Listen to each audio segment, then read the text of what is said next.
Bienvenidas, bienvenidos a un episodio más de su podcast mío favorito de la Laguna, México, Estados Unidos, partes de Latinoamérica. Por supuesto nos escuchan en partes de Europa, Oceanía, sobre todo nos escuchan en Etiopía, y el podcast favorito de La Estrella Vega. Mi nombre es Abraham Cuellar y como siempre me acompaña aquí en este podcast llamado Nerdify mi amigo Carlos Sánchez. ¿Qué onda, Charlie? ¿Cómo estás? Hola, ¿qué tal, Abraham? ¿Qué tal, amigos, amigas de Nerdify? Bienvenidos a su podcast de cosas geek y cultura general. Así es, nos vamos a ir a un lugar muy lejano, a 26 años luz, allá con los veganos, y también allá a Nuevo México y a Puerto Rico, porque vamos a hablar pues de un libro importante para la ciencia ficción y que después tuvo su adaptación en una película de 1997 con Jodie Foster y Matthew McConaughey. Estamos hablando de Contacto, de Carl Sagan. Sí, ahora Carl Sagan es una de esas personas muy famosas, sobre todo, no digo a nivel Latinoamérica, porque si bien nuestra cultura de repente es muy similar en muchas cosas, no en este tipo de figuras. Ahora Carl Sagan sí, yo no digo que no sea una figura famosamente mundial en su campo, que es la astrofísica, y sobre todo en estos temas de divulgación de la ciencia, pero en su momento fue una persona bastante popular en ese sentido, ¿no? Era un astrofísico, de hecho, escribió varios libros acerca de temas de antropología, temas, obviamente, físicos y astronómicos. Y también tenía un show que se llamaba Cosmos. De hecho, yo, por ejemplo, yo conozco ese show gracias a un tipo de remake que hicieron con Neil deGrasse Tyson, que estuvo bastante tiempo en Netflix y ahora creo que anda por Claro Video o no sé dónde. Y el show está muy muy bueno, o sea, te explica a partir de un calendario estelar, le llaman, un calendario cósmico, perdón, de cómo se creó el universo hasta el minuto que vamos ahorita, ¿no? Y digo, vienen viendo varias cosas. De hecho, Carl Sagan tiene un poema muy famoso que se llama A Pale Blue Dot, que en español creo que es ese pálido punto azul. Y habla sobre todas las personas que han vivido, los buenos, los malos, los tiranos, han vivido todos dentro de este punto azul, ¿no? De este pálido punto azul que si lo vemos a millones de kilómetros, a veces no logramos distinguirlos. Entonces él decía, desde todo esto estamos aquí, o sea, toda nuestra vida está aquí, entonces tenemos que hacer lo mejor que podamos hacer para estar viviendo juntos en armonía. Y de hecho, el libro que escribe lo hace a través de la perspectiva de, bueno, obviamente, de una persona, en esta parte es la doctora Arroway, que es una radioastrónoma que descubre una señal que viene del espacio exterior, y porque ella está buscando vida inteligente, ¿no? A través de estos radares, estas antenas satélites, para poder captar otro tipo de señales. Y escucha esto y es cómo se va desenvolviendo, como en ese momento, en los 70s, 80s, cómo hubiera reaccionado la Tierra, cómo hubieran reaccionado las personas ante la posible aparición, ante el posible descubrimiento de seres extraterrestres, de vida inteligente fuera de la Tierra.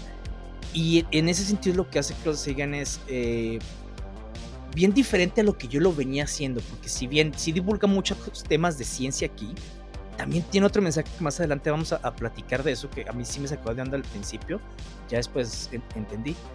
Pero es eso, o sea, él trata de ver cómo la humanidad podría reaccionar a esto y cómo también es una crítica a mucho de lo que hacemos o hicimos en este momento, como era, de hecho, el pináculo de la Guerra Fría entre Estados Unidos y la Unión Soviética, pues también cómo esto afectaba.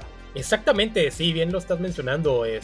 La novela se ubica durante época de la Guerra Fría y, como bien dices, o sea, también la falta de interés de cooperar de parte de los grupos de científicos, de que los rusos con los norteamericanos o otros países que se están involucrando, como lo que es la India, también países africanos, como sería Nigeria, si mal no me equivoco, y que pues cada quien, obviamente, los japoneses, y cada quien tiene obviamente sus intereses, pero acá pues vamos viendo, en cuanto a lo que es el libro, resulta muy interesante, y de hecho lo que es la película tiene... si checas en los grupos, hay gente que la encumbra y hay gente que dice, es que me aburrió desde el primer minuto. Y es que hoy le tienes que agarrar sazón al libro. ¿Por qué vamos a hablar de tanto de la película y el libro? Porque pues, la novela está cumpliendo 38 años, ya que fue publicada justamente en septiembre del 85.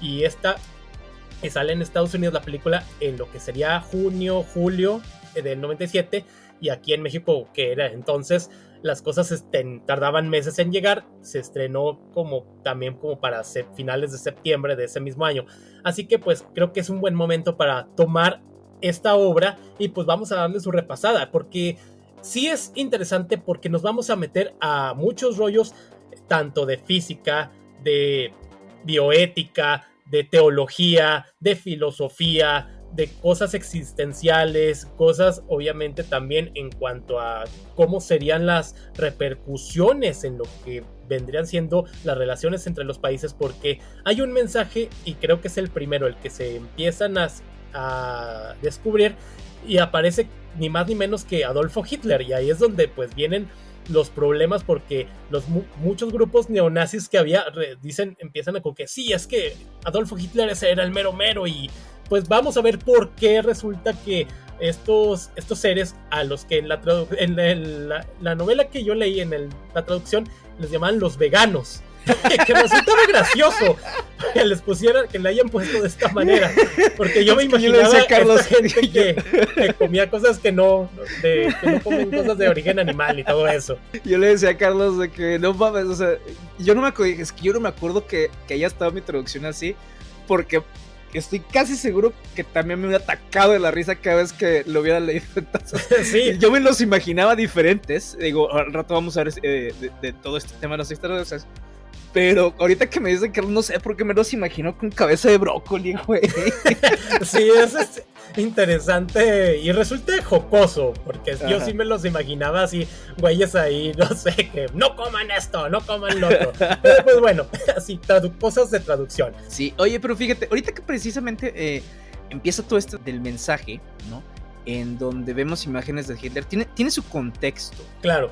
Pero, que ahorita lo comentamos, pero me da risa, porque cuando se escribe esto, mucha gente empieza, o sea, sí sabemos que hay grupos de nazis que los hay incluso después de que se acabó la Guerra Mundial, y mucha gente decía, oye, es que esto se me hace que está exagerando, o sea, ¿cómo van a volver a resurgir si ya sabemos qué fue lo que pasó?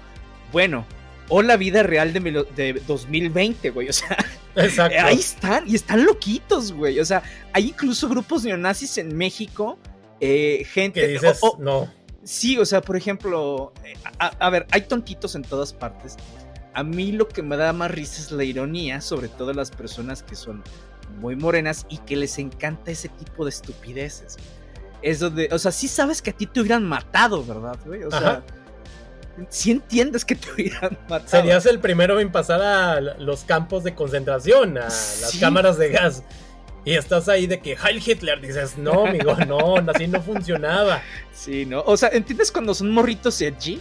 Que dices, bueno, pues adolescentes pendejos, ¿no? Pero ¿sí? Ya cuando son adultos que tienen más de 20 años, dices, güey, ¿qué pedo? O sea, fuiste a la escuela, te quisieron tus papás, sí te abrazaron lo suficiente, güey, ándale. Exacto. Sí, pues resulta interesante y no sé, supongo que hay algunos psicólogos que han hecho algún estudio al respecto, pero pues bueno, eso es harina de otro costal. Y pues bueno, del libro ahorita vamos a irnos un poquito a ver qué diferencias hay entre ahora sí el material de origen y la película. La película es interesante porque es dirigida por Robert Zemeckis. ¿Quién es Robert Zemeckis? Pues bueno, eso es fácil, es el director de la trilogía de Volver al Futuro, así que resultaba contrastante verlo de una obra de ciencia ficción para toda la familia y verla en una película que sí tiene unos rollos más complicados, que si bien la película tratan ahora sí de quitar ahora sí lo que podríamos decir entre comillas el relleno e irse para que la película sea un poco más dinámica, lo cual funciona en algunas partes. En algunas sí como que les faltó un poquito más de contexto, pero está bien porque la película dura 2 horas y media y es donde también la gente pues viene con esa discusión de que se me hizo larga, le faltó más, ojalá sacaran una versión extendida con más detalles, lo cual creo que es innecesario porque está bien tal cual. Que ahorita antes de analizarla y hablar de ella, creo que en general, personalmente, a mí la película en su momento la vi en el cine y es que en ese momento uno estaba metido con que los ovnis y los expedientes X y uno cuando te la anuncian de que contacto extraterrestres, uno se imaginaba que iba a haber alienígenas como fueran con la tecnología que había. sorpresa, para los que ya leyeron la película y leyeron el libro, pues no salen tal cual, no salen así físicamente. Y sí fue o sea, sí, decepcionante. Pero no. O sea, sí, pero no. Sí, y fíjate, yo la vi, de hecho, yo no sabía nada de la... O sea, y si había visto la película alguna vez en la televisión, la verdad es que no me acuerdo. De hecho, yo vi la película porque en un grupo que estaba de libros sobre ciencia ficción y fantasía, mencionaban entonces dije, se me hace interesante. Yo un día vi el libro en una librería, dije, lo voy a comprar. Lo compré, y normalmente yo cuando veo la película o las adaptaciones antes de leer el libro, me siento menos, ¿cómo te diré? Las acepto más, porque si lo hubiera hecho al revés, claro, por lo general no me gusta tanto. Por lo general, no digo que siempre. Pero por ejemplo, la película me interesó, entonces dije, está muy interesante, está chido, muy bien, bla, bla, bla.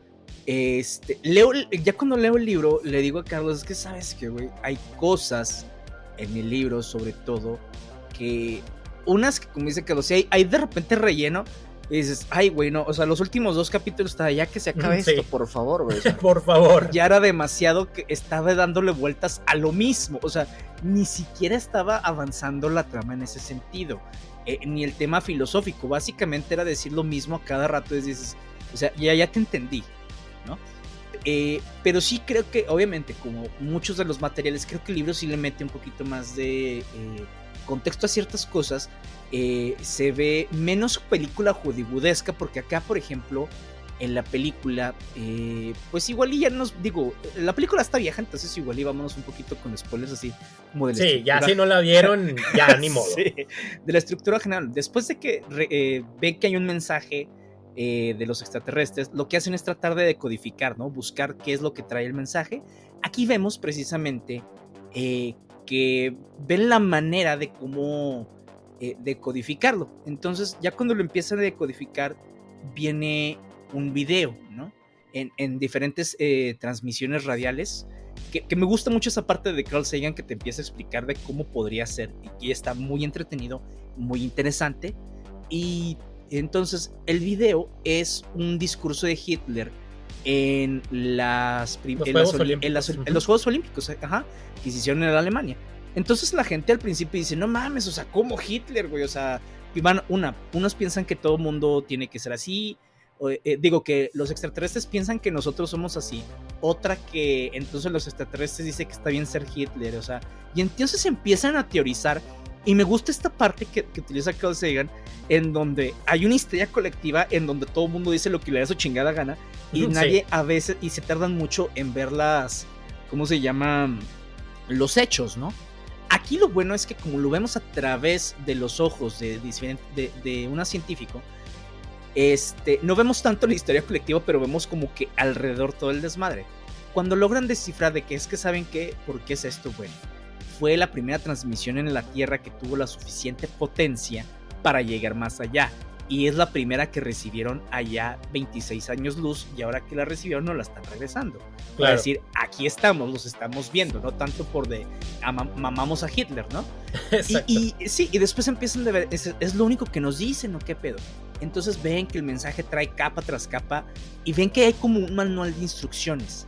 Y una vez empiezan a descifrar esto y piensan, ok, creo que con este manual de instrucciones para construir una máquina vamos a poder visitarlos.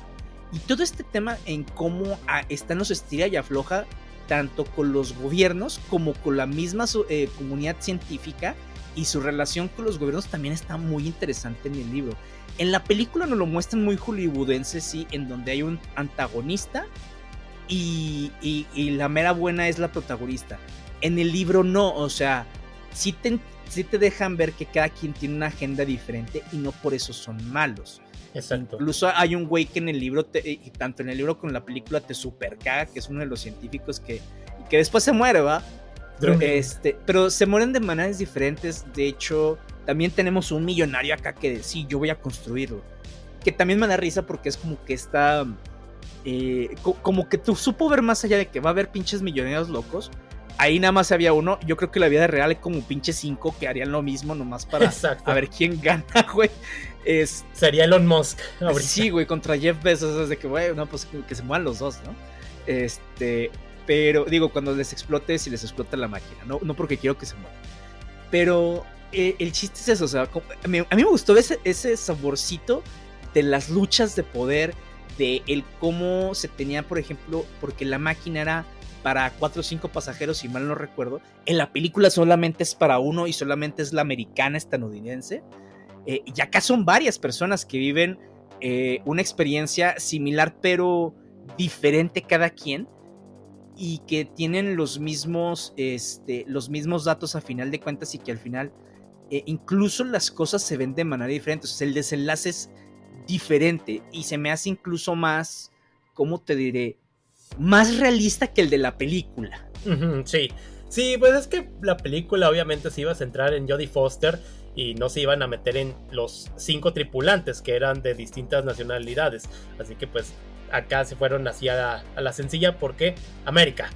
Pero sí, o sea, la película y el libro resultan interesantes por todo esto que, como lo vienes mencionando, los estira y afloja, y el rollo teológico que me gusta cómo lo mencionan, porque también en los mismos gobiernos te dicen de que no, pero es que este mensaje lo pudo mandar Dios, pero también lo pudo enviar el diablo. ¿Qué tal si es un caballo de Troya para destruirnos? Sí, pero es que no tiene sentido que ellos hayan mandado un mensaje para que construyamos algo y nosotros nos autodestruyamos, cuando ellos podrían hacerlo de una manera más sencilla. Y es donde viene lo que es el doctor Palmer Ross, que es el reverendo, que es el teólogo, y que en la película resulta el interés amoroso de la doctora Haraway, y acá en el libro no, o sea, son compas. Sí, o sea, no se meten a ese rollo amoroso. Sí, de hecho, en el libro ella sí tiene otro, ¿cómo se llama? Otros intereses amorosos, pero... Exactamente, con otro güey de ahí, o sea, y está bien, porque incluso a mí se me hizo extraño, pero se me hizo bien porque no se centran exclusivamente en se están encontrando la religión y la ciencia, sino que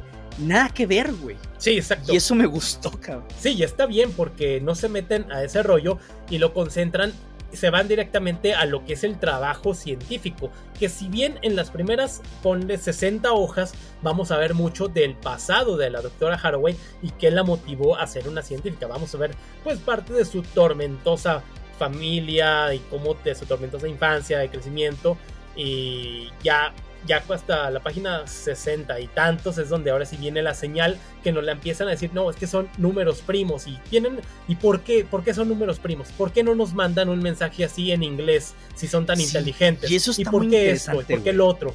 Sí, porque al final de cuentas te dicen, es que las matemáticas es el lenguaje universal, y tienen razón en esa forma. O sea, las matemáticas que te ponen que los números primos los empiezan a descifrar y ya salen, no, es que aquí tiene coincidencias, y es que aquí tiene esto, como también lo han tratado con el código Voynich, que también dicen que pues es falso, que simplemente hay una obra que dicen puede ser también algo que te elevaría el nivel científico, etcétera, pero no logran descifrar algunas letras. Y es que fíjate, precisamente el uso bueno, más bien, el vehículo de cómo lo utiliza Carl Sagan, el decir, ok, ¿cómo sería que nosotros poder descifrar esto, ¿no? O poder pensar que nos pueden llegar estos.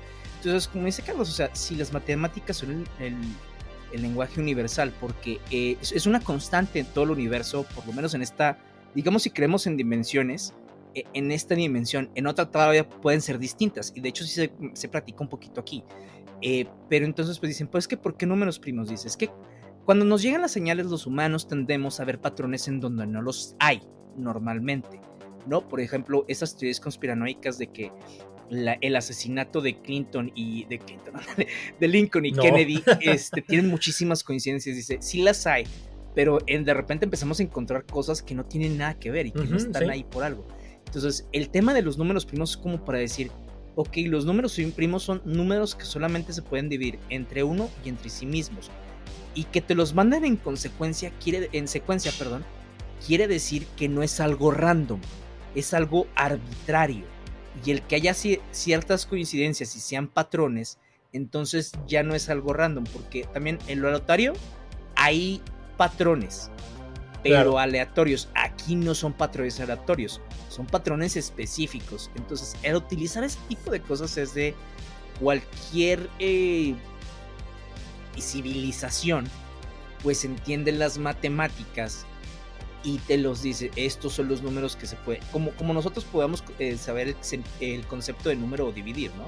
Estos son los números primos. Entonces, eso se me hizo muy chido.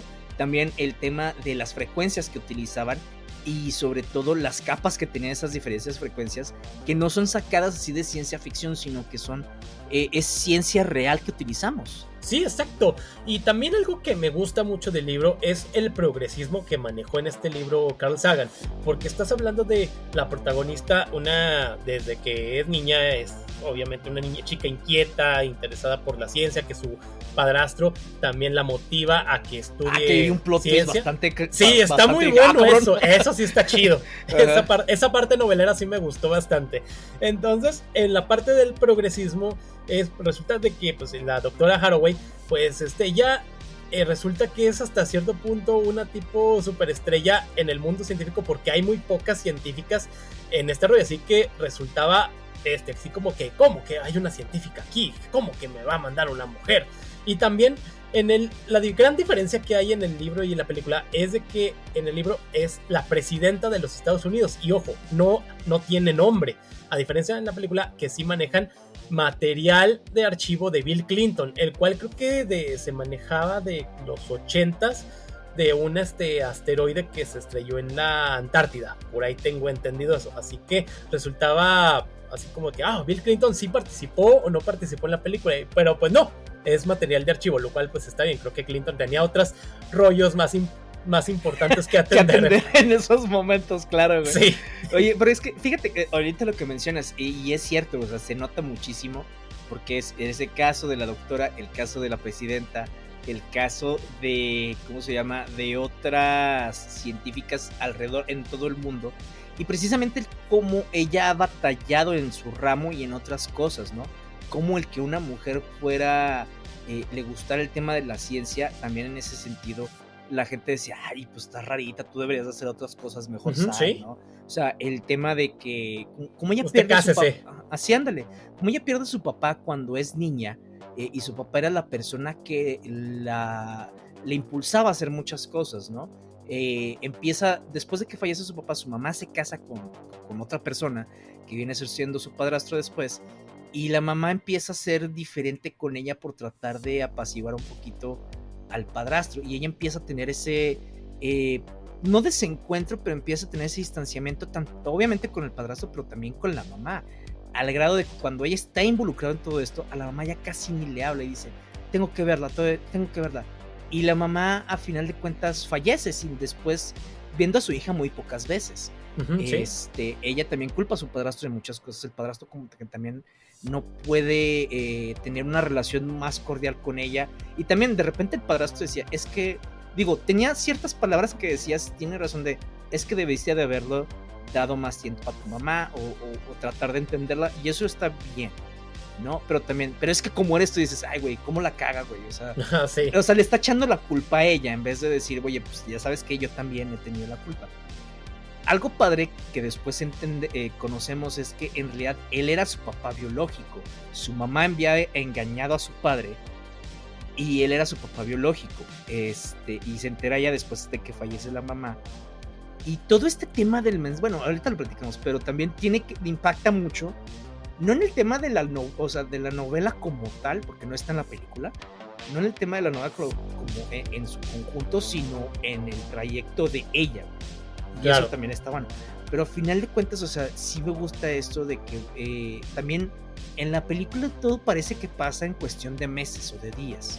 En el libro sí pasan algunos años. Sí, tardaron años. Y muchísimos billones de dólares para crear la máquina, porque es también la gran problemática. cuando empiezan de que es que construirla va a costar millones y millones de dólares, y de dónde va a salir ese dinero, porque hay gente que está a favor, otros obviamente en contra, de que no, es que por qué mis impuestos van a ir para allá, y por qué van a mandar a esos científicos, por qué van a mandar un japonés, por qué van a mandar un africano, por qué esto. También en la película resultaba interesante eso, de que por qué tiene que ser una norteamericana, por qué no puede ser un ruso, y en la película te la dicen, es que no, es que Estados Unidos está tomando gran parte del costo, así que tiene hasta cierto punto derecho de elegir a quién poder mandar. Acá, por otro lado, vemos lo que son porque también pues Ellie Haraway, que está trabajando en esta parte del SETI, la búsqueda de vida inteligente de los extraterrestres, pues tiene obviamente a lo que vendría siendo fue su maestro en algún momento, pero también era como que su rival, porque ella también no daba su brazo a torcer en el área profesional, lo que vendría siendo David Drumlin, quien es escéptico del SETI, y parece que él va a ser el que van a enviar, pero a la mera hora pues no, porque un problema que hubo ahí, se veían como rivales profesionales, además de que, como bien lo dice Abraham, ella también en su vida profesional la puso encima de su vida personal, porque tiene en su juventud a un novio con el cual se dice que vivió, y que cuando bien se ponen de que, bueno, ¿hacia dónde vamos? Yo quiero tener hijos, yo quiero una familia, yo quiero sentar cabeza, y Ellie le dice de que no, es que mi vida profesional pues ya es antes que todo. Y donde te la marcan ahí en el capítulo donde viene dicho esto, sí, es que siguieron andando, pero ya prácticamente la moneda estaba echada, ya este güey se fue a California y ya nunca se volvieron a ver. Y es donde ella ya se concentra totalmente en el área científica. Y vienen esas discrepancias que, como la marcan acá con el padrastro, que no es el padrastro, que de cierta parte sí tenía razón, pero también mal como él lo decía, así de una manera como que sí, Eli, tú eres la culpable de todo esto. Ándale, sí, o sea, también ahí él tenía la culpa, porque tampoco es que la tratara de una manera, no necesariamente condescendiente, pero que la trataba de entender, güey. Acá el güey le valía 3 kilos de verga, ¿no? Sí. O sea, entonces, compas, espérese. Y por ejemplo, el hecho de que, por ejemplo, la película se centra también mucho en el romance entre ella y el doctor, o el reverendo Palmer, ya ni sé. Acá sí existe el reverendo Palmer, pero se vuelven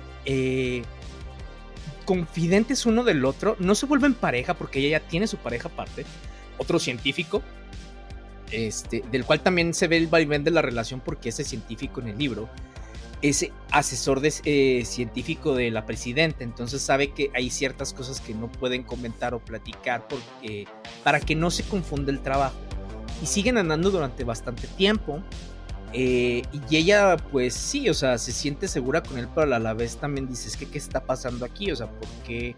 ¿Qué va a ser de nosotros, no? Y preguntas normales, no te lo dices así románticamente de que es que sin él no soy nada, no. Y con Palmer se vuelven amigos para el final de la novela, porque tenían discrepancia. Ella tiene discrepancia sobre todo con otro religioso loco, que es decir, no me acuerdo que aparezca en el, ¿cómo se llama? En la película como tal, sino que es voz de diferentes, en donde él dice, es que Dios, esto y lo otro, o sea, los religiosos que ustedes conocen, ¿no? De que aquí no puede ver nada más que la palabra de Dios como bien interpretado. Y el otro dice, es que sí, a ver, yo concibo a Dios de una manera, y la ciencia creo que está errada, y son muy, ¿cómo dijo? Se me va la palabra, pero como que la ciencia no admite sus errores. Y ella le hace entender, dice, a ver, una cosa son las personas, y eso lo entiendo, que no a todos admiten sus errores porque son personas, pero otra cosa es la ciencia, y lo padre de la ciencia es que si algo no sabes, pues, y no lo puedes replicar, entonces pues tal vez no sea cierto, ¿no? Entonces, y empieza ese bebé, y se hablan muy bien, o sea, ambos empiezan a quedar pensando con lo que cada uno dijo, y Palmer incluso se vuelve una persona en la que Ellie pueda confiar, sobre todo porque lo que vemos después, tanto en la película como en el libro, es que la máquina empieza a funcionar, ¿no? O sea, ya con los tripulantes ahí. En la novela 4 o 5 tripulantes, no me acuerdo, y en el libro nada más la doctora Arrow. Cuando empieza a funcionar, pues a nosotros nos cuentan que ellos vivieron como un viaje, ¿no? Un viaje estelar, en donde para ellos se los muestra todo de una manera se muestran los diferentes túneles que hay en el espacio. Y por túneles me refiero que ellos empiezan a ver que esa máquina accede a un sistema de transporte a través del cosmos, en donde diferentes galaxias y diferentes estrellas y diferentes sistemas solares están conectados por una serie de túneles interdimensionales, como agujeros de gusano, creados por una inteligencia obviamente superior y muy avanzada. Y cuando empiezan a tener ciertas experiencias, lo hacen de una manera a través, digamos, entre comillas, ilusiones, en donde cada quien se encuentra con un ser querido. Hay quien se encuentra con su antiguo profesor, hay quien se encuentra con su nieta, quien se encuentra con su esposo fallecido, la doctora Arroway se encuentra con su padre, y empiezan a platicar de qué es esto. De hecho, a través de esto los extraterrestres dicen, es que estamos manipulando sus cerebros de cierta manera para que puedan procesarlo de mejor manera. Y la mejor manera que encontramos de que ustedes lo procesen es que vean y que nos comportemos como las personas a las que más les tuvieron confianza, a las que más quieren. Lo cual obviamente funciona, pero pues también hay una carga emocional ahí que vamos viendo, ¿no? En donde el padre de Ellie, bueno, el extraterrestre que utiliza la memoria del padre de Ellie, empieza a platicarle que todo esto, estos túneles están hechos por una inteligencia superior, pero no son ellos quienes la crearon, que son otra raza que no saben quién es, que cuando ellos los descubrieron eso ya estaba ahí, y que han ido poco a poco diferentes civilizaciones estando en contacto entre sí para poder seguir construyendo y para poder tener estos intercambios ahí. Creo que lo de las civilizaciones en general, o sea, como tal, sí las mencionan por encimita en la película, pero en el libro ahondan un poquito más, en donde dice, ustedes pueden ser parte de esto, pero todavía no, les falta mucho camino por recorrer. Ella le pregunta, oye, pero ¿qué tal si hubiéramos sido unos pinches psicópatas así? Dice, mira, normalmente en nuestra experiencia, ese tipo de civilizaciones no alcanza a despegar todo su potencial para llegar hasta acá donde estamos. Entonces, si hubieran sido de cualquier manera, ustedes mismos se iban a neutralizar. No hubieran podido llegar hasta acá. Y eso está muy interesante porque es una posición filosófica de Carl Sagan que se me hace, pues, bastante esperanzadora. Digo, claro, en cierto sentido, ¿no? Y también estos cuates empiezan a decirlo, oigan, pues es que esto es lo que vivieron y pues tienen que trabajar con la gente pues para saber qué todo.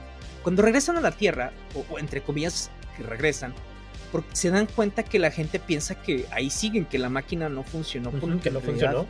Pues estuvieron desconectados cierto tiempo. Estos cuates tenían instrumentos de medición, incluso cintas para grabar, y resulta que todo está vacío, en blanco. Dicen, chinga, pero si nosotros nos fuimos tanto tiempo, o sea, creo que más de un día se fueron, bueno, ellos experimentaron más de un día que no estaban ahí. Entonces los gobiernos de los diferentes empiezan a decir, a ver, ¿qué pasó, güey? O sea, ustedes no se fueron nada de tiempo, pero empiezan a ver ciertas cosas como que, chinga, pero como que aquí esto te marca, sus relojes les marcan tanto, esto marca aquí, marca allá, y obviamente los diferentes políticos de los países empiezan a ver, pero es que ustedes entonces hicieron esto. O sea, como empiezan a no creer y luego empiezan así creer los mismos gobiernos para decirles, miren, si ustedes difunden lo que pasó aquí, no solamente vamos a asegurarnos de que su vida esté hecha una mierda, sino que vamos a hacer todo lo posible para que esto no salga. O sea, empiezan a amenazarlos. Hay quienes toman esas amenazas en serio, sobre todo los rusos o los soviéticos, porque pues sí está cabrón, y otros en donde deciden mejor callar durante un rato.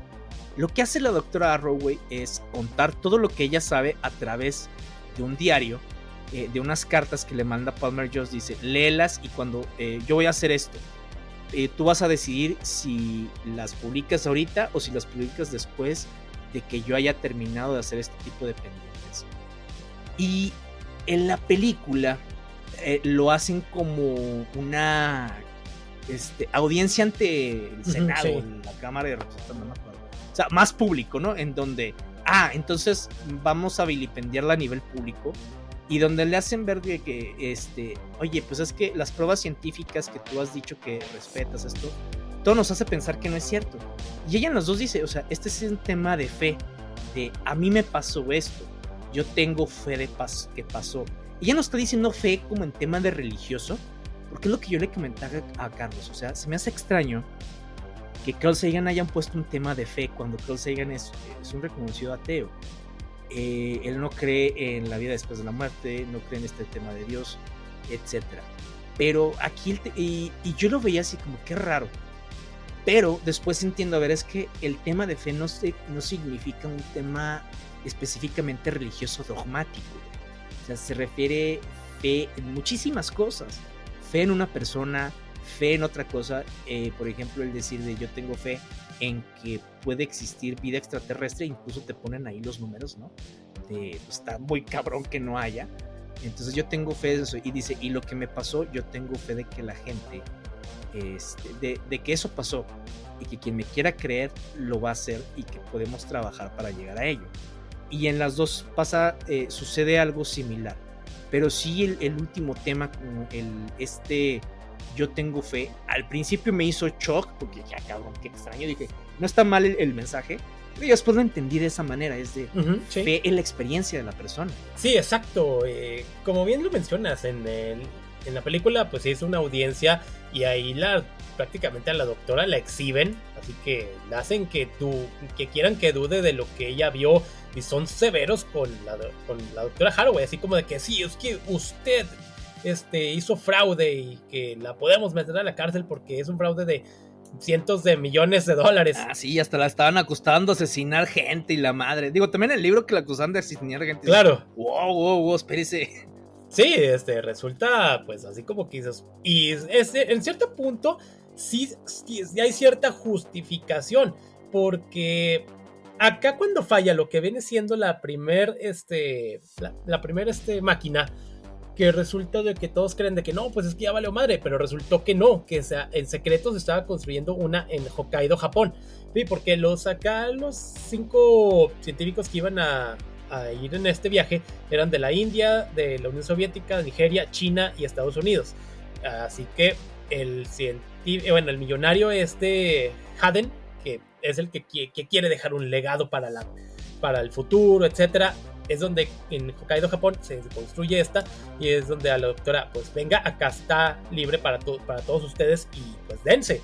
Y es donde pues viene todas esas repercusiones, porque como bien se menciona, o sea, cada quien tiene su propia experiencia, pero a fin de cuentas cada uno pues la lleva a un camino en el cual pues todos a fin de cuentas era lo mismo, o sea, para elevar el conocimiento humano, para que vean que hay existencia, para que vean que hay, como bien le dices, hay fe y hay un lugar para nosotros como humanidad, pero hasta después. Lo cual yo sé que los gobiernos ya querían respuestas rápidas, la inversión fue muy alta, y ahí así que la opinión pública iba a estar pues en ciernes a todo lo que da. Pero sí, en el libro me gusta en general todo pues el va y viene, pero sí creo que lo que peca el libro es que tiene algunos capítulos que se pudo no ahorrar, pero sí los pudieron haber hecho un poco más cortitos, porque si bien son 300 hojas aproximadamente, llega un momento en el que algunos capítulos son bla y bla y vueltas y vueltas y vueltas, sobre todo en el área, creo que en el área teológica, es donde sí, ok, ya entendí esto, ya lo entendí, no lo tienen que volver a decir. Pero bueno, así Carl Sagan lo decidió. Y sí, como en los últimos 2 capítulos del libro sí resultan poquito tediosos. Dices, ay cabrón, ya por favor que termine. Y en el libro, y en la película, perdón, parte de la crítica que le hacen es de que llega momentos en que esta parece de película tipo Hallmark, que así como de que entre familiar, entre muy religiosa, entre muy rosa, pero pues funciona. A mí personalmente sí me gusta, y ahora que la volví a ver me atrapó.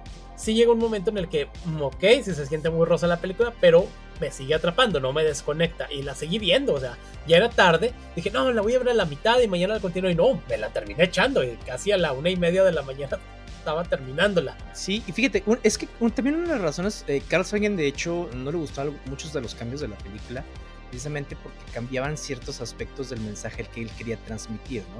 O sea, por ejemplo, como dice Carlos, de repente sí se volvió muy rosa, así como de vamos a tener fe todos, sí, la fe lo mueve montañas. Y él no quería referirse a eso, sino que una cosa es tener fe, ¿no? Pero no necesariamente en ese estilo más dogmático. También el hecho de que los extraterrestres nos hayan contactado, ahí decía en la película decía básicamente como que los estamos cuidando, como que somos los hermanos mayores y queremos que estén con nosotros aquí. En el libro no es tanto así. En el libro tiene una razón específica que es más utilitaria, ¿no? De hecho dicen, ok, lo que tú estás viendo aquí, las constelaciones de Cygnus A y Cygnus B, nosotros y junto con otras civilizaciones hemos estado creando estrellas, hemos estado moviendo material de la galaxia para crear estrellas, para crear esto, para crear aquí, para crear allá. ¿Por qué? Porque a final de cuentas el universo va a entrar en una entropía y lo que queremos nosotros es evitarla, pues para seguir viviendo millones y millones de años. Digo, no las personas como tal, sino las civilizaciones, ¿no? Claro. Y eso está muy chido porque también te hace entrever de que, verga, güey, qué tan poderosas o qué tanto poderío tienen estas civilizaciones para crear y mover galaxias enteras y estrellas. Exacto. Y dice, es que no las han visto ustedes. De hecho, si ustedes ven de una vez hacia las estrellas de Cygnus A y Cygnus B y empiezas a verlo con lo que te estamos diciendo, vas a darte cuenta que hay cosas que se están moviendo que no deberían de moverse como tal, así. Sí, ahorita estamos avanzados en el proyecto, pero como todavía no les llega la luz, todavía no se ve como lo tenemos ahorita. Entonces está muy interesante esa parte, güey. O sea, porque no es una de que, hola, venimos a ver cómo están mis niños chiquitos, sino de queremos que gradualmente puedan estar con nosotros. Va a tardar un chingo de años, pero lo necesitamos para hacer esto. No necesariamente para ser compas y ya. Sí, no, de una pues unión, pero cuando estemos preparados. Porque también algo que se maneja en ambas obras es el llamado antropocentrismo, porque o sea, acá te lo manejan de que no, sí, es que nosotros somos los chingones, porque te tendría que parecer a nosotros, y porque se pareció a su papá, doctora Eli, pero porque no porque no son diferentes, nosotros somos los meros, somos la raza chingona de todo esto, pero resulta interesante esto. Y pues sí, bien, en su momento la película costó 90 millones de la época y recaudó 171, lo cual pues es bastante bien.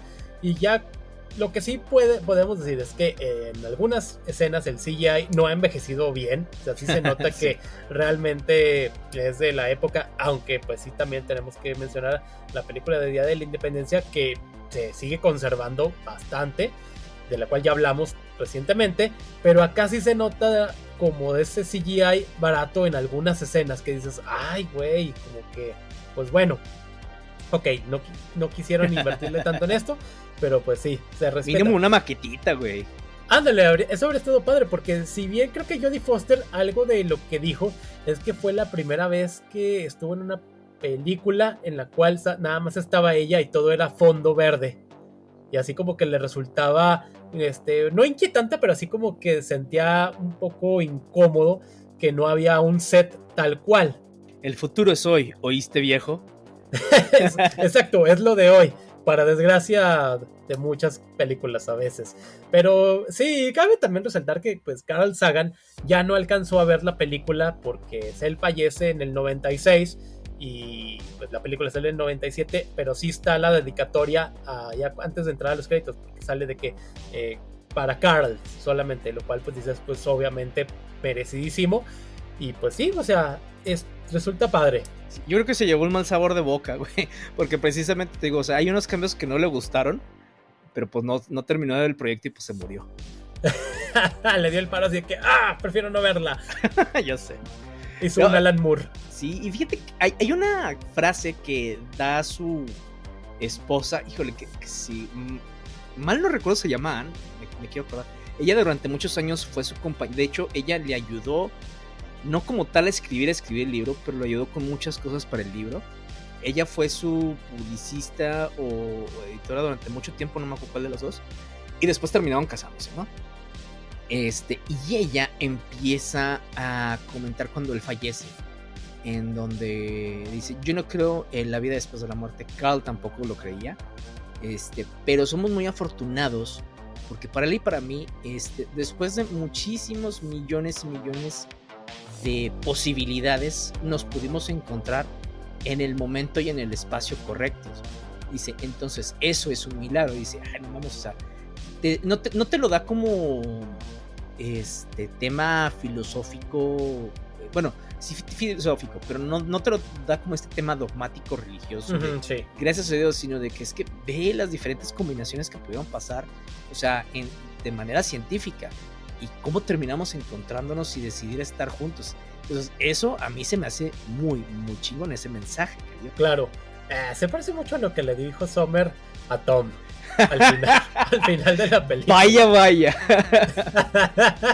Que ya pudo haber ido a una cafetería o a otra cafetería o al cine y se encontró con el que iba a ser ya su esposo. O ya es su esposo. Algún día hablaremos de esa película. No tiene nada que ver con lo que hablamos aquí, pero lo hablaremos. Nos gusta y sí, algún día pasará. Estén pendientes. No sabemos cuándo, pero pasará. Pero pues sí. Pues ¿qué más podemos decir de la película? Resulta pues bastante interesante. El libro, sí es muy recomendable, pero si vayan con la idea de que tiene rellenito y va a tardar en arrancar, hasta la página 60 es donde ya vienen, ahora sí, los marcianos llegaron ya, pero ya a partir de ahí ya es mejor. Y si también no les importa tanto como que la parte técnica, güey. Porque digo, a mí me pareció interesante porque no te la ponen muy densa hasta eso. Y me pareció interesante. Pero si eso no les importa, pues sí también van a batallar otro poquito más. Sí, pero creo que Carl Sagan lo hace, como bien dice, o sea, lo condensa de una buena manera, lo hace pues muy digerible, o sea, a diferencia de otros libros que sí dices, ay cabrón, como los de pinche Julio Verne, güey. Que la mitad del libro es descripción de cómo funcionan las cosas. Y yo, güey, me vale madre, o sea, sí te entiendo, pero dime que funcione ya. Sí, lo peor de todo es que esos libros, güey, de repente digo, o sea, entiendo tu idea, pero está mal, güey. Es como la de la Tierra Luna. No, un pinche cañón que lleve la bala hasta allá. O sea, sí necesita impulso, güey. Pero esa madre no va a funcionar. Se van a morir todos los que están allá adentro. Era Julio Verne, era la época, a fin de cuentas. No sé, en 100 años, en 200 años, esta obra va a resultar también, yo creo que obsoleta, o la van a ver así como de que, ¿a poco creían en esta forma? Ya sé. Pero pues sí. Así que pues bueno, vayan a leer el libro, Contacto, está disponible ahí en las librerías, anda como en 400 pesos. La película pues también creo que está en Prime, creo, no me acuerdo, si no también la pueden rentar. Sí, la rentas en esa, incluso en la App Store, bueno, no en la App Store, sino en Google, en la tienda de Microsoft, y en Apple les ha de costar, y en Claro Video, o también en Amazon Prime, les ha de costar más o menos la renta como unos 40, 60 pesos y la compra no más allá de 100 pesos, si mal no recuerdo. Sí, resulta interesante, pero pues bueno, también sepan que van a ver una película un poquito rosita en algunas escenas, así que pues vayan preparados. Sí, oigan, y bueno, pues en las noticias tenemos un retraso muy, muy feo y desafortunado, y no es Aquaman. Exacto, porque la semana pasada, el día jueves, ya habíamos grabado, ya estaba editado, y es donde nos mandan la bomba de bombas de Hollywood Reporter. Saca de que pues Dune parte 2 sí se va a retrasar hasta mediados de marzo de 2024, en el cual también ya habíamos mencionado aquí justamente que lo que era el CEO de IMAX hace un par de semanas, si mal no me equivoco, había comentado que no, que la película iba y todo esto, pues sorpresa, pues no, sí se va para retrasar, la huelga de guionistas y actores sigue, la promoción, etcétera, así que pues bueno, esto pues sí, uno ya estaba preparado, nos movió tantito el calendario porque ya la teníamos ahí agendada. Y pues bueno, y también se habla de que ya también estarían preparando una tercera película, creo que también ya la estarían preparando. Adaptada en el segundo libro que se llama Dune Messiah, que es una continuación, no directa, se pasan algunos añitos. Ajá. Pero que nos da a entender un poquito más de todo esto, porque la primera parte de Dune, esta película y obviamente el libro de Dune, nos hablan casi como de que de hecho sí fue muy criticada por algunos que no habían entendido, sino que no sabían el contexto también de la obra de Frank Herbert en este universo de Dune.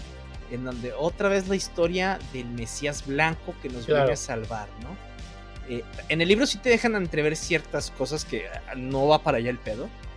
Y en el segundo libro te dice, sí, güey, el pedo no fue para acá, todo para mal. Entonces, y eso va a estar muy interesante. Cierra hasta cierto punto, no totalmente, la historia de Paul Atreides. Y yo le decía a Irre de la serie de editores, es que sabes que a mí me encantaría, güey, que se llegaran por lo menos hasta el libro de El Dios Emperador de Dune. Es un pinche libro bien fumado, más de lo que ya estamos acostumbrados. Pero está buenísimo porque es como que toda la culminación de todo este tema con los Atreides. Y cómo empieza bien, sigue de la chingada y termina mal. Malditos años 60. Sí, la mota estaba y el LCD estaba más no poder. Lo que da. Y sí, y esto aunado a de que Dune se va para marzo, pues esto le ayuda a la película de Marvels, en la cual sí se va a poder estrenar en IMAX, a lo cual hay rumores de que la película tendría apenas una duración de no más de 1:40, lo cual resultaría que es la película del MCU más corta, lo cual esto no se ha confirmado ni nada de que vaya a durar esto, pero sí algunas fuentes lo mencionan. Pero pues bueno, ya después veremos con esta de Carol Danvers y compañía, pero así que pues Dune es la parte que nos faltaba mencionar, porque les gusta echar notas los jueves. Ya sé, pues el mero viernes, ya después de que, ya cuando esté el capítulo arriba, güey, es de Claro. Y también creo que un gran premio para un actor, el cual ya lo hemos visto sobre todo en roles secundarios, y creo que ya también merecía un protagónico, aunque aquí es un protagónico en una película animada, David Dastmalchian. ¿Quién es él? Pues bueno, ustedes lo recordarán por películas como The Dark Knight, uno de los ayudantes del Joker. También lo vimos en la película de Suicide Squad como Polka Dot Man, también como uno de los amigos en la película de Ant-Man, en Blade Runner 2049, y también mismo en la de Dune, y recientemente en la de Oppenheimer. En la serie de The Flash creo que salió un episodio, y en la serie animada de What If también tiene una participación. Así que pues David Dastmalchian va a salir en esta película animada que se llama GLA X Ruby, la cual acaba de interpretar a Flash. No recuerdo cuál Flash es, pero no sé si es Barry Allen, creo que sí. Pero él en su cuenta de Instagram dice que él espera hacer un gran personaje, y se lo dedicó, no sé por qué, a Grant Gustin. Pues digo, no, fíjate que no sé si son compas, pero precisamente esta película es un crossover entre, obviamente, la Liga de la Justicia y, ojo, quienes conocen, pues qué padre. Yo la verdad es que sabía que existía, no tengo ni idea de qué se trata, pero Ruby es un anime, o bueno, por lo menos yo la conozco en el concepto de anime, no sé también si es un manga. Que hagan no sé si vaya a ser el primer crossover entre entre lo americano y lo estrictamente japonés, ¿no? Porque sí, ya habíamos tenido el de los Power Rangers, pero bueno, pues los Power Rangers están americanizados, entonces no cuenta tanto. Uh-huh, sí. Y la verdad es que no me acordé de ningún otro que sea así americano y del cómic y el manga, ¿no? O bueno, del cómic y del anime. La verdad no tengo idea. Las Tortugas Ninja, sí, también. Uniones. Uh-huh. Ajá, entonces el que más o menos iba a salir ahora, que de hecho sí lo platicamos, es el de la Liga de la Justicia contra Godzilla y, claro, sí. Y King Kong, ¿no? O sea que dices, pues bueno, que digo, no lo pedía, pero está bien. Y pues es que de hecho han estado haciendo varias colaboraciones, de hecho incluso con Fortnite y todo, que lo hacen más para vender que en realidad contar buenas historias. Eso es a mí lo que no me gusta de la industria del cómic, que entiendo por qué, pues obviamente necesitas lana. Ajá, sí. Pero pues no necesariamente me tiene que gustar que lo hagan. Ándale, sí. Y es que resulta interesante porque cuando le mencionaba a Abraham de que sabes que viene esta nota y el nombre viene GLAXRWBY, así como que al principio como que ¿qué dice qué? Pero no, era Ruby, que no sabemos por qué les gusta hacer eso, pero pues bueno, porque se ve chido ahí en el título. Ándale, ya sé. Es lo que yo creo que también. Sí, exacto. También en la semana, pues el fallecimiento de Arlene Sorkin a los 67 años. ¿Quién era ella? Pues bueno, Ella, una actriz que por muchos años fue la voz de Harley Quinn. De hecho, fue la primera que le dio la voz a Harley Quinn en Batman, la serie animada. También participó en lo que es Batman The Animated Series, The New Adventures of Batman, Liga de la Justicia Limitada, Gotham Girls, Static Shock, los juegos de Arkham Asylum. Ella padecía esclerosis múltiple, así que no sé si se haya sido derivado de eso. Pero sí, pues bueno, la voz icónica de Harley Quinn durante muchos años. Ella también hizo la voz en la serie también noventera de Tasmania, una que sacaba al Warner Channel, y muchos roles, o sea, de más atrás, pero así como que es muy recordada por haber sido la primer voz de la payasa loca. Sí, ya se nos están empezando a ir los héroes de la infancia. Ya se fue Kevin Conroy también. Ándale. Y sí, mira, hablando ya que estamos con ese tema, pues sí, la serie de Batman The Animated Series va a llegar a Netflix para lo que es el 26 de septiembre, que es icónica, que tiene unas grandes historias, y de ahí digamos que se puede desprender todo lo que son las series de Superman, el Batman del futuro, Liga de la Justicia, y la normal y limitada, la de Static Shock, la de Proyecto Z, lo que se llama el Teamverso, y sí, grandes voces que participaron, bueno, en inglés y en español el doblaje, como lo que era Kevin Conroy y Mark Hamill, y acá en español Frank Maneiro como Batman y Rubén León como un Joker espectacular, entre muchos que también participaron y lo hacen de una excelente manera. Sí, no hombre, y conoces de esas voces en toda Latinoamérica. De hecho, cuando yo leo un cómic de Batman en español, la voz que tengo es la de Frank Maneiro.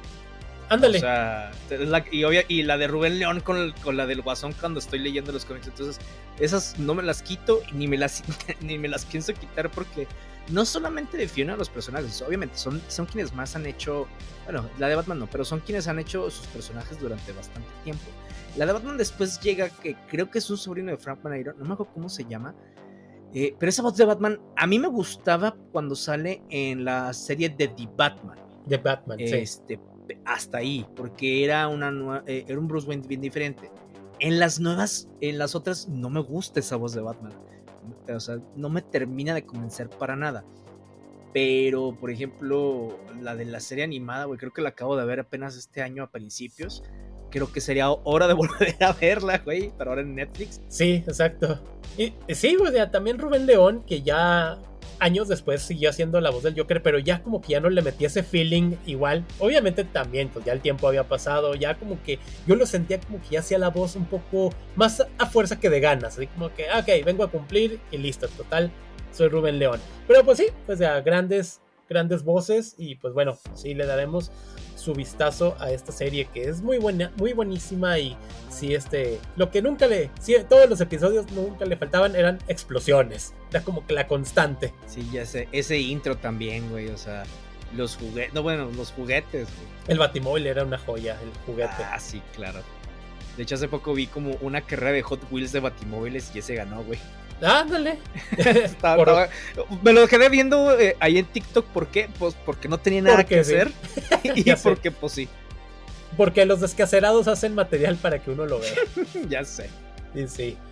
También póster final de la serie Gene B, spin-off de The Boys, el cual se estrena el 29 de septiembre. Llega con 3 episodios para en Prime Video. Así que, pues, bueno, no sabemos si nomás la vamos a dar una pasada, pero pues bueno, ahí está, porque después toca pues ver ya más adelante The Boys, cuando la nueva temporada, cuando se estrena, no recuerdo, pero pues bueno, ahí está, Jim B.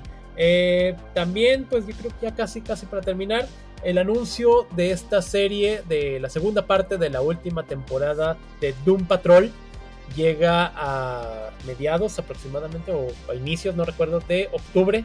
Y pues ya sería el fin de esta serie ya oficial, güey. Sí, esperen pronto un repaso por aquí en Nerdify. Y por pronto no me refiero a este año. No. Así es. Así que, pues bueno, creo que esas serían todas las notas de la semana. No recuerdo si hay alguna más. Así, creo que la saga de Blade llega también a Max, si mal no me equivoco. Ajá. O alguna sí, porque así. Creo que antes no me acuerdo dónde la vi yo. No, creo que ya estaba en Max. O bueno, la verdad es que no sé, de repente es que el problema con los servicios de streaming es que entran, salen, y a veces no te das cuenta, a veces no te avisan. Algo que me gusta más o menos, no digo que del 100%, de Netflix es que te avisa más o menos cuándo se van las cosas, a veces. Al inicios de mes, como que te ponen, esto es lo que se viene. Sí, y luego, por ejemplo, en HBO Max tienes que ir, digo, también tiene su apartado, pero tienes que irle buscando de última oportunidad para verla, ¿no? Ándale. Y ponen películas o series y cuando se van. Digo, entiendo por qué no quiere decir que me encante o que me agrade, porque de repente es de, qué padre, al rato ve esta película y dices, ya no está, y nunca te diste cuenta, ¿no? Exacto. Oigan, y pues bueno, eso ha sido todo de nuestra parte. Esperemos que les haya gustado este capítulo. No se olviden que nos pueden seguir en nuestras redes sociales en Facebook, Instagram, TikTok, Threads. Y recuerden, si estamos solos en el universo, sería una terrible pérdida de espacio.